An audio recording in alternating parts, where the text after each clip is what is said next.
It stands in the way. It's just her house in the middle of the block. Do you want some help, Edith? No. She won't sell out. The 84-year-old seen here turned down $1 million payout. He's caught in the middle. I promised her that I wouldn't let him take her away. That's a really big promise. What's up with that? People from all over the country and even around the world have stopped by this house. They put balloons on the house, and that's how it became the Up House. Is amazing. I can't believe that she held out.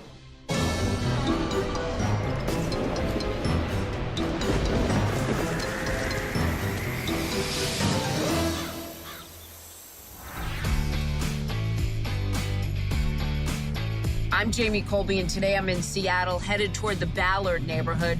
It's an upscale area once known for sawmills and commercial fishing.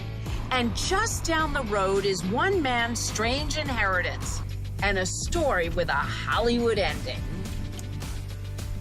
My name is Barry Martin. I inherited a tiny 100-year-old house from a little old lady. If there ever was a real estate niche, this is one. Hi, Barry. I'm Jamie. Hi, Jamie. Nice to meet you. I meet Barry in front of this little house. Yep, this is it, his strange inheritance. It's just 600 square feet, and it's now surrounded by a huge shopping mall. A mall that the unlikely heir in this story helped build. Who leaves this to somebody? Well, Edith left it to me. Edith? Yep. Love to learn more. Okay, come on.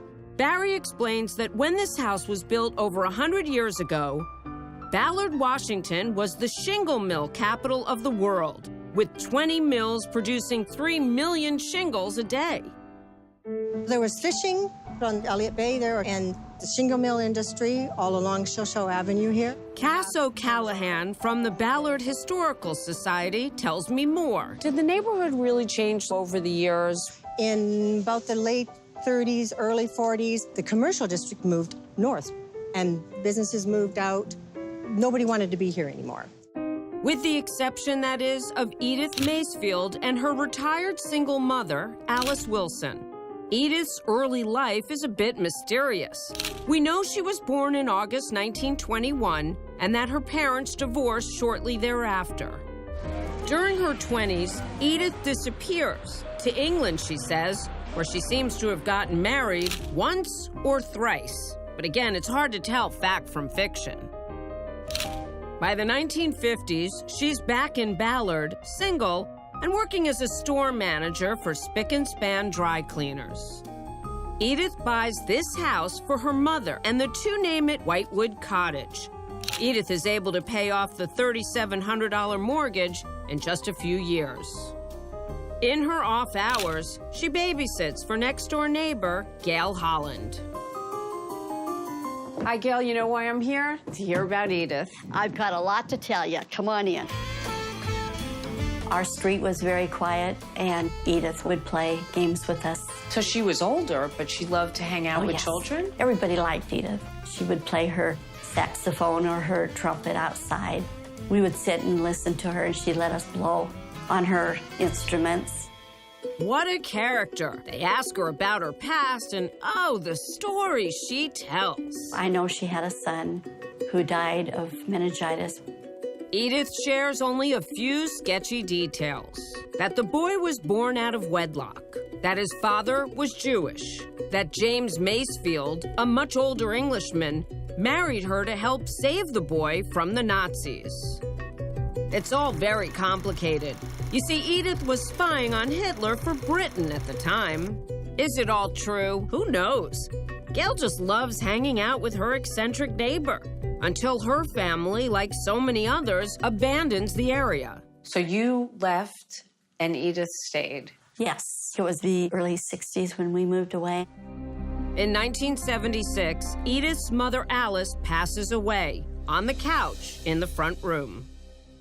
Not long after, Edith retires and spends her days watching Greta Garbo videos and listening to big bands on vinyl.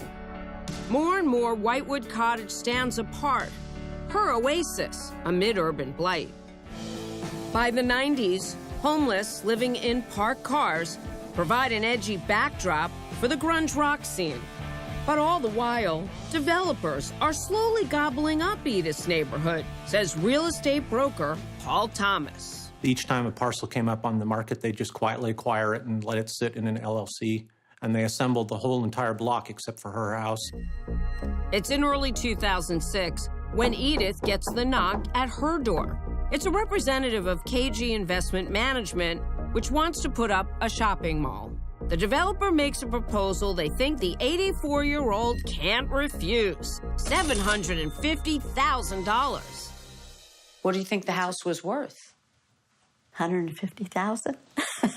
Wasn't worth very much. Edith could buy 5 Whitewood cottages. Even so, she does refuse the offer. And the bulldozers roll around her. I have a picture when they tore everything down in the whole block, and it was just her house in the middle of the block. Reporters catch wind of the story and turn Edith into a local folk hero. A steadfast champion against yuppification, standing up for Seattle's old neighborhoods, defying the encroaching chain boutiques, food courts, and those $6 lattes. That's how they portray Edith. And that's exactly who Barry Martin expects when he becomes construction manager of the mall. How did you meet Edith? I always go visit the neighbors and give them my card so that if they have any problems, they know who to get a hold of. And I walked past her yard and introduced myself. She was actually very pleasant and said she was looking forward to the activity. Turns out Edith wasn't watching Garbo flicks because she wanted to be alone. That becomes clear with Edith's beauty shop appointment. She needs a ride, so she calls Barry. Not exactly what he was thinking when he dropped off his card, but what the heck? He drives her. They get to talking. A lot of people thought that she was against development, and that wasn't the case at all. It was more she just didn't want to go through the exercise of having to move. Indeed, Edith actually makes fun of the anti-development types, who, among other things, are trying to get landmark status for the local Denny's. Edith's view, things get built, things get torn down. That's the way of the world. It wouldn't be their last car talk. Soon, Barry's co-workers call him Driving Miss Daisy. Can you rattle off for me some of the errands you were asked to do for her? I would take her laundry out to be done. We would go get her lunch. I would take her to all of her doctor's appointments. She didn't pay you. No, she just needed it. You're not a saint. Nope. But his wife and 2 high school-aged children surely have the patience of Job when Barry spends more and more time at Edith's. I made her meals 3 times a day, 7 days a week. On the weekends, basically, I'd stay there. And if not, then I had made sure that somebody else was there. Barry isn't there one night when Edith falls and lands in the hospital with broken ribs, and a platoon of social workers insisting she should no longer live alone. Then, tag-teaming executives from the development company show up again with a deed ready to sign and another big fat check. They offered her $1 million and actually offered to buy a house for her in Ballard, and she refused that also.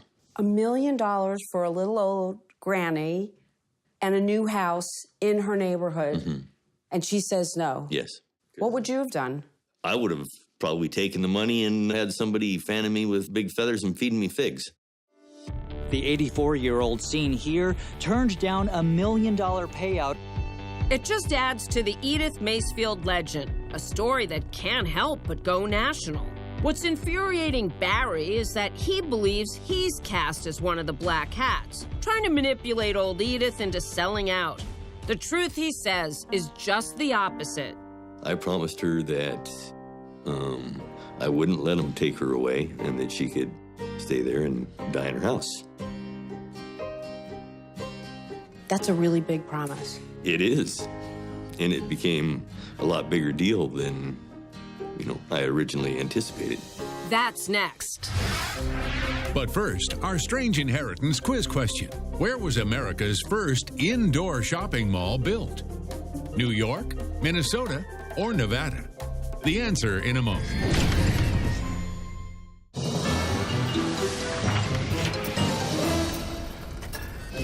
So, where was America's first indoor shopping mall built? It's B, Minnesota, the Southdale Center in Edina. The country's first fully enclosed, climate-controlled mall, opened in 1956. Do you want some help, Edith? No. In 2008, 86-year-old Edith Macefield and her Whitewood cottage stand in the way of a shopping mall. Barry Martin's job is to build that mall, but he's also made it his life's work to keep Edith in her home. Barry didn't even know Edith 2 years before. Now he just doesn't know what to make of her. She had a lot of stories to tell, and she never really finished a story. But boy, the way she drops names, you'd think she's Forrest Gump. Like Hitler. She met him several times, ended up in a concentration camp, and was sprung by the Fuhrer himself. Benny Goodman, her cousin, she claimed, he gave her clarinet. Tommy Dorsey, the band leader, once when he was short on cash, she bought his sax. Mickey Rooney, she taught him dance steps, and so on. Barry has one thought: Edith's a whack job. I was thinking crazy old lady for a while. But in the winter of 2007, Edith's health suddenly declines. Just as suddenly, the construction manager finds himself doing things he really never signed up for.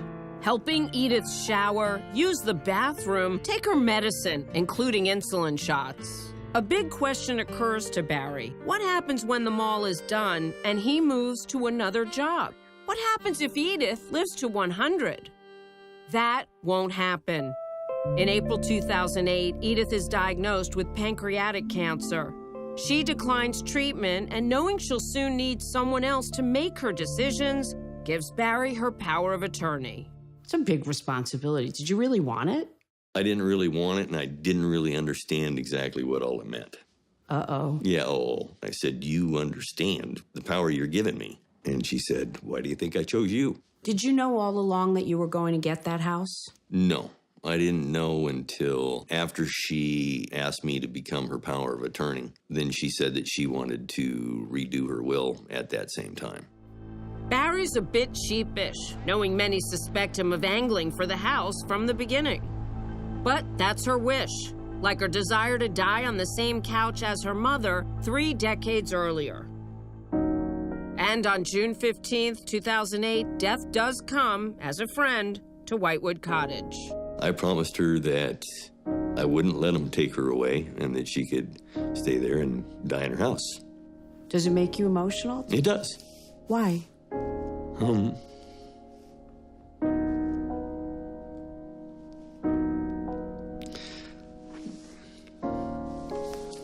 Because I got to help her end her life the way she wanted to. The little house in the big mall is now Barry's.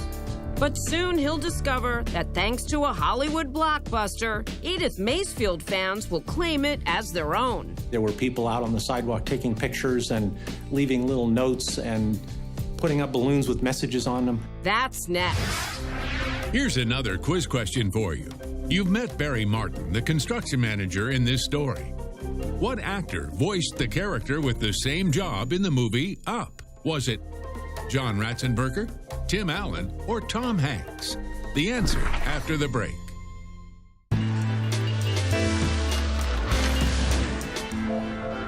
So, who voiced the construction foreman in the movie Up? It's A, John Ratzenberger. Just a coincidence he's a dead ringer for Barry Martin, the heir in this strange inheritance story. It's spring 2009, and Barry Martin is trying to figure out what to do with his strange inheritance, a house he helped build a mall around. The owner, Edith Macefield, had died the year before, and Barry assumes memories of her will fade too. But then, Disney comes a-calling. It's ready to release an animated feature called Up. It's about a crotchety old man who, just like Edith, refuses to sell his house to a developer. Disney wants to use Edith's house to promote the film. They wanted to put balloons on the house for their premiere here in Seattle. So they came out and put balloons on the house and took a picture, and that's how it became the Up House. Did you think it was a good idea? I thought it was rather funny myself. And then after I saw the movie, there's actually some photographs that look very similar to the picture in the movie. Soon, Edith's cottage and that of character Carl Fredricksen are associated as one. There were people out on the sidewalk taking pictures and leaving little notes and putting up balloons with messages on them. And inspirational, it sounds like. Very. Inspirational to different people for different reasons. Kids loved it because they thought it was really the house from the movie. You see grown-ups crying on the sidewalk. She stuck to her guns, you know, even though she could have made a ton of money. This woman was kind of the last holdout. She wanted to keep her home, and that's huge. It's amazing. I can't believe that she held out. But by the time the movie Up comes out, the nation is in a downer, the Great Recession.